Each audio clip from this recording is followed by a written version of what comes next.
अतिशय दुर्दैवी घटना घडलेली आहे आणि या दहशतवादी हल्ल्याचा मी निषेध करतो आणि धिक्कार करतो।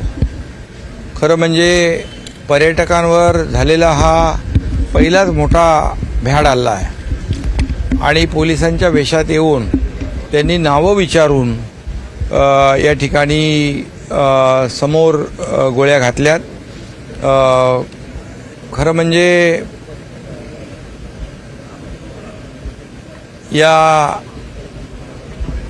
पाकड्यांचा आणि दहशतवाद्यांचा जेवढी निंदा करता येईल, जेवढा निषेध करता येईल तेवढा थोडाच आहे। खरं म्हणजे काश्मीर हे नंदनवन आहे आणि पर्यटक जातात पर्यटनासाठी आणि अशा प्रकारचा भ्याड हल्ला करून या ठिकाणी जो काही दहशतवाद्यांनी नीच कृत्य केलेलं आहे, माणुसकीला काळीमा फासणारं कृत्य केलं आहे, याचा पुन्हा एकदा मी निषेध करतो। आणि आता मोदीजींनी देखील निषेध केला आणि मोदीजींनी स्वतः गृहमंत्री, या देशाचे कणखर गृहमंत्री अमित शाह यांना काश्मीरमध्ये पाठवलंय आणि ते काश्मीरमध्ये आता पोहोचतील आणि मला विश्वास आहे की ॲक्शनला रिॲक्शन होईल आणि या भ्याड हल्ल्याचा बदला नक्की आपले सैनिक घेतील। आपल्या देशाचे प्रधानमंत्री आणि गृहमंत्री याचा बदला घेतल्याशिवाय राहणार नाहीत आणि याला करारा जवाब दिल्याशिवाय राहणार नाहीत। खरं म्हणजे गेल्या अनेक वर्षांमधला हे सगळे पाकडे बिळात लपले होते।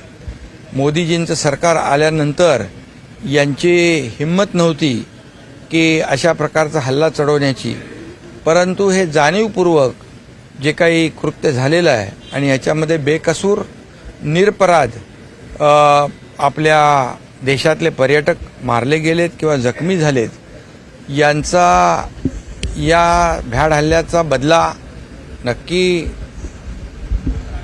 घेतल्याशिवाय आपले प्रधानमंत्री आणि गृहमंत्री राहणार नाहीत। मी मगाशीच प्रगती जगदाळे या मुलीशी फोनवर बोललो।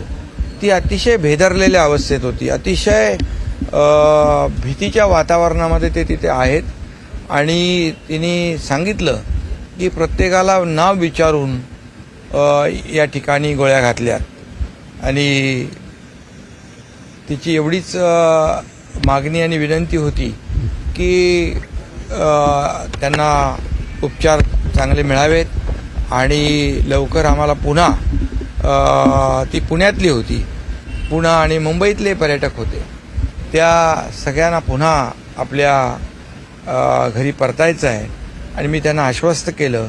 मी तिथले आपले लेफ्टनंट गव्हर्नर मनोज सिन्हा यांचे एडीसी लेफ्टनंट कर्नल प्रशांत यांच्याशी बोललो मी आणि त्यांनाही मी या ठिकाणी विनंती केली आणि आपले गृहमंत्री अमित शाह यांचे शिवनाथ यांच्याशी मी बोललो, तेही त्यांच्याकडे देखील या सर्व डिटेल्स आम्ही दिलेले आहेत आणि आपल्या पर्यटकांना पुन्हा आपल्याकडे सुरक्षित आणण्याचे उपाय गृहमंत्री स्वतःच त्या ठिकाणी जात आहेत। त्यामुळे त्यांना मी सांगितले काळजी करू नका, फक्त एक दुसऱ्याला आपण आता धीर देण्याची आवश्यकता आहे। आपल्याला या परिस्थितीचा मुकाबला करायचा आहे, सामना करायचा आहे आणि म्हणून या ठिकाणी आपण सगळ्यांनी मिळून धीर सोडू नका। केंद्र सरकार आपल्या पाठीशी उभं आहे, मोदीजी आपल्या पाठीशी उभे आहेत, गृहमंत्री तुमच्या पाठीशी उभे आहेत, त्यामुळे आणि महाराष्ट्र सरकार देखील या ठिकाणी जी काही मदत लागेल ती त्या ठिकाणी त्यांना देईल अशा प्रकारचं मी आश्वासन दिलं आणि काही कुठलीही गरज लागली तर फोनवर संपर्क साधण्याच्या देखील सूचना मी दिलेल्या आहेत। जे पर्यटक महाराष्ट्राचे तिथे अडकलेले त्यांचे नातेवाईक काळजीमध्ये पडलेले आहेत, त्या सर्वांना तिथे संपर्क करण्यासाठी समन्वय डेस्क असणं आवश्यक आहे। राज्य सरकारकडून त्यासाठी काही पाठपुरावा? बिलकुल, या ठिकाणी मुख्यमंत्री स्वतः त्याची गंभीर दखल मुख्यमंत्र्यांनी घेतलेली आहे आणि एक ऑफिसर देखील जो नोडल ऑफिसर महाराष्ट्रातल्या पर्यटकांसाठी एक तिथे अपॉइंट केला जाईल आणि जे तिथे आपले अडकलेले आहेत. आता हा हल्ला तर महाराष्ट्रावर नाही, आपल्या देशावर हल्ला आहे आणि म्हणून या देशावरच्या हल्ल्याचा बदला नक्की घेतला जाईल आणि महाराष्ट्राचे जे पर्यटक आहेत, जे जखमी आहेत, त्यांना उपचार करणं किंबहुना त्यांना पुन्हा परत आणणं यासाठी तात्काळ जे काही उपाययोजना करायच्या त्या केल्या जातील सरकारच्या वतीने. एवढंच मी या प्रसंगी सांगू इच्छितो. सर, या दहशतवादी हल्ल्यामध्ये एक इस्रायली नागरिक आहे, एक इटालियन नागरिक देखील ठार झालेला आहे. आंतरराष्ट्रीय स्तरावरती देखील याची खूप हा आंतरराष्ट्रीय हल्ला आहे, आंतरराष्ट्रीय हल्ला आहे आणि खऱ्या अर्थाने आंतरराष्ट्रीय पातळीवर या हल्ल्याची गंभीर दखल घेतली जाईल. कारण शेवटी हे जे काही केंद्रातलं सरकार आता आहे, तर एकदा आपल्याला माहीत आहे पुलवामाच्या वेळेस जो सर्जिकल स्ट्राईक केला त्यामुळे पाकडे आणि पाकिस्तान बिळात लपले होते. पुन्हा ते बाहेर आलेत. पण मला वाटतं हे केंद्र सरकार आणि मोदी साहेब घुसके मारेंगे वाला सरकार आहे आणि त्यामुळे याचा बदला जो आहे हा बदला घेतला जाईल. ॲक्शनला रिॲक्शन होईल आणि खऱ्या अर्थाने हिंदुस्तान आणि आपला देश काय है ये त्यांना दाखवलं जाईल. हिंदी में कश्मीर में बहुत बड़ा आतंकवादी हल्ला हुआ है, इसमें काफी महाराष्ट्र के भी पर्यटक है, टूरिस्ट है. आप क्या प्रतिक्रिया देंगे? नहीं, बहुत ही दुर्भाग्यपूर्ण ये घटना हुई है. ये हमारे देश पर आक्रमण है और देशवासियों पर हमला किया है और इसकी मैं कड़ी निंदा करता हूँ और इसकी निंदा जितनी करे उतनी कम है क्योंकि ये बेकसूर लोग हैं. ये हमारे टूरिस्ट लोग हैं, ये पर्यटन के लिए वहाँ गए थे और ये पर्यटकों के ऊपर ये सबसे बड़ा हमला है. इसका जवाब तो ज़रूर दिया जाएगा. एक्शन पे रिएक्शन होगी, इसका करारा जवाब मिलेगा क्योंकि हमारे आदरणीय प्रधानमंत्री मोदी जी, इन्होंने गृह मंत्री हमारे देश के जिनको कनकर कहते हैं और एक डैशिंग गृह मंत्री कहते हैं, अमित शाह, वो वहाँ पर गए हैं और निश्चित रूप से इसका करारा जवाब पाकिस्तान को मिलेगा, दहशतवाद को मिलेगा. और जब से आदरणीय मोदी जी की सरकार हुई तब से पाकिस्तान और ये दहशतवादी बिल में छुप बैठे थे डर के मारे से, क्योंकि उनको सर्जिकल स्ट्राइक के माध्यम से करारा जवाब दिया था. अभी आज बेकसूर हमारे टूरिस्ट लोग जो है उनको मारा है, ये उनको बहुत भारी पड़ेगा और इसका बदला ज़रूर लेंगे और करारा जवाब मिलेगा.